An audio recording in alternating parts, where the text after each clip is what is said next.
শুরু করতে হবে? জি, আমরা বলেছি যে বাংলাদেশের এখানে ন্যূনতম মজুরি আছে 12,500 টাকা শিল্প সেক্টরে, এটা 2023 সালে নির্ধারণ করা হয়েছে। তখনই বলেছি যে এই মজুরি দিয়ে দেশের শিল্প সেক্টরে আসলে বৈষম্য হচ্ছে। বাংলাদেশ শ্রমিক কল্যাণ ফেডারেশন আমরা তখন থেকে দাবি জানিয়েছি কমপক্ষে 30,000 টাকা মজুরি দেওয়ার জন্য। কারণ আমরা দেখি যে ইন্ডাস্ট্রি বাড়তেছে, শ্রমিকের মজুরি সেখানে বাড়ে না। আর বিশেষ করে বাংলাদেশের দ্রব্যমূল্যের যে ঊর্ধ্বগতি, মূল্যস্ফীতি, যদি 4 জনের একটা শ্রমিক পরিবার আমরা হিসাব করি, তার বাসা ভাড়া সহ তার চিকিৎসা, তার সন্তানের লেখাপড়া, তার নিত্যপ্য জিনিসপত্র ক্রয় করা, এগুলো কোনোভাবেই এই মজুরি দিয়ে সম্ভব না। এবং বিভিন্ন গবেষকরা বলেছেন যে 26,000 টাকার মতো কমপক্ষে খরচ হয়ে যায়, একদম মিনিমাম খরচ, যেটা না হলে আসলে শ্রমিকের পরিবারটা চালানো যায় না। আমরা দাবি করেছি যাতে করে সরকার একটা উদ্যোগ গ্রহণ করে, অবিলম্বে তারা মজুরি বোর্ডে তারা নির্ধারণ করেন।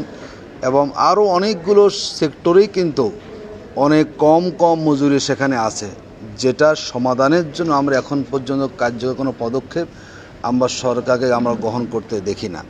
এটি আমাদের দাবি, সকল শ্রমিক সংগঠনের দাবি, যে কমপক্ষে 30,000 টাকায় দাবি জানাচ্ছি আমরা যে সরকার বসে ঠিক করুক, যাতে শ্রমিকের জন্য একটা স্বাভাবিক তারা জীবনযাপন করার সুযোগ পায়। দেখুন, আমাদের বাজেট প্রতি বছরে দেওয়া হয়। শ্রমিকদের রেশনিংয়ের দাবির কথা আমাদের অনেক পুরনো কথা। বাজেটে রেশনিং নিয়ে কোনো বক্তব্য সেখানে সরকারের নাই। আমাদের শ্রমিকের জন্য চিকিৎসার ব্যবস্থার কথা বলি আমরা, ব্যবস্থা কোথাও নাই। তাদের সন্তানের লেখাপড়ার ব্যবস্থা, সেরকম ব্যবস্থা নাই।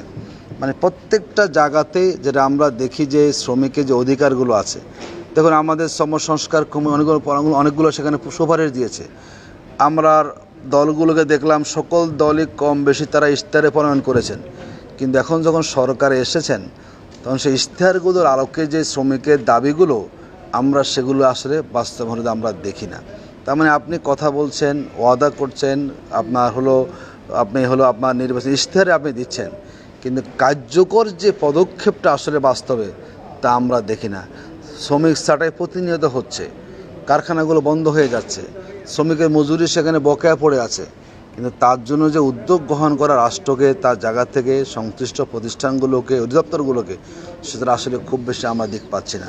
তা আমরা যেটা দাবি জানিয়েছি যে বৈষম্যমুক্ত বাংলাদেশ গড়ার স্লোগানে যে 24-এর বিপ্লবটা হয়েছে, যাতে করে এদেশের শ্রমিকরা সেই বৈষম্য থেকে মুক্ত হয়, তাদের অধিকার, তাদের মজুরি, তাদের জীবনযাত্রার মান, তাদের সামাজিক মর্যাদা, এবং যাতে করে তারা একটা ভালোভাবেই তারা সমাজে চলাফেরা করতে পারে, সেই ব্যাপারে সরকার তার নীতিতে পরিবর্তন আনবেন। এবং শ্রমিক স্বার্থকে অগ্রাধিকার দিয়ে সরকার তাদের সে পদক্ষেপটা গ্রহণ করবেন। বন্ধ কলকারখানাগুলো তারা সেখানে খুলে দেবেন, নতুন তারা সেখানে শিল্প সেক্টর ওপেন করবেন, যাতে করে আমরা বলতে পারি না আসলে আমাদের সরকারটা শ্রমিক বান্ধব সরকার, এবং শ্রমিক যে রক্ত দিয়ে এই বিপ্লবটা করে সেই বিপ্লবটার সুফল শ্রমিকরা পায়, সেই দিকটাকে আমরা অগ্রাধিকার দিয়েছি। আশা করি আপনাদের মাধ্যমে আমরা সরকারের কাছে কথাগুলো পৌঁছাতে পারবো যে ন্যায্য মজুরি, ন্যূনতম মজুরি, এটা শ্রমিকের অধিকার। সুতরাং এই অধিকার প্রদান করা রাষ্ট্রের দায়িত্ব। যেখানে অধিকার ক্ষুণ্ণ হবে, যাতে সেখানে সরকার তড়িৎ পদক্ষেপ নিয়ে সে অধিকারটা শ্রমিকদের প্রতিষ্ঠা করার জন্য চেষ্টা করে।